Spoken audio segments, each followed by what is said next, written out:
Na high blood si Senador Jinggoy Estrada sa pahayag ni Senator Kiko Pangilinan tungkol sa PDAF scam. Bagamat walang binanggit na pangalan, natamaan itong si Estrada. Banat ni Senador Kiko, walang personalan. May politiko update si Hannah T.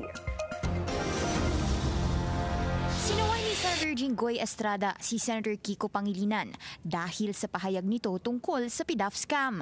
Siguro kung yung Napoles cases nauwi dun sa halip na absuelto kulong, baka hindi na nangyari itong mas malaking kurakot.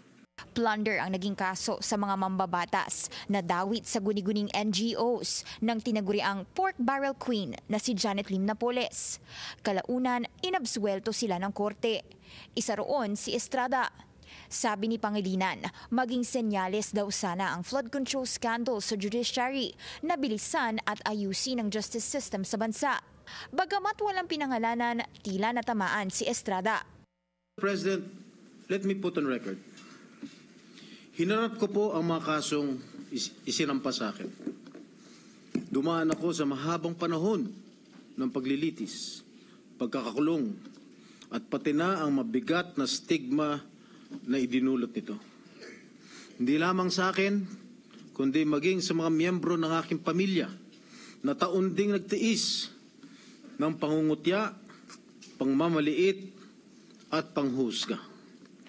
Sa huli, napatunayan na walang sapat na batayan ang mga ipinukol sa akin ng mga akusasyon.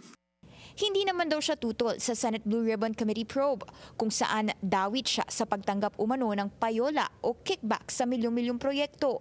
Pero huwag na sanang gamitin ang issue para impluwensyahan ng public perception.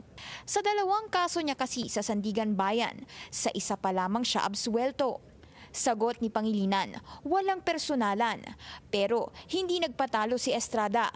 Dapat daw ay mas naiintindihan ni Pangilinan ang kanyang kaso dahil abogado ito. Kalaunan, sinuspinde ang sesyon para makapag-usap ang dalawa. Matapos ang higit 10 minuto, nagkamaya na rin ang mga senador. Para sa Political Nightly, Hannah T, Billionaire News Channel.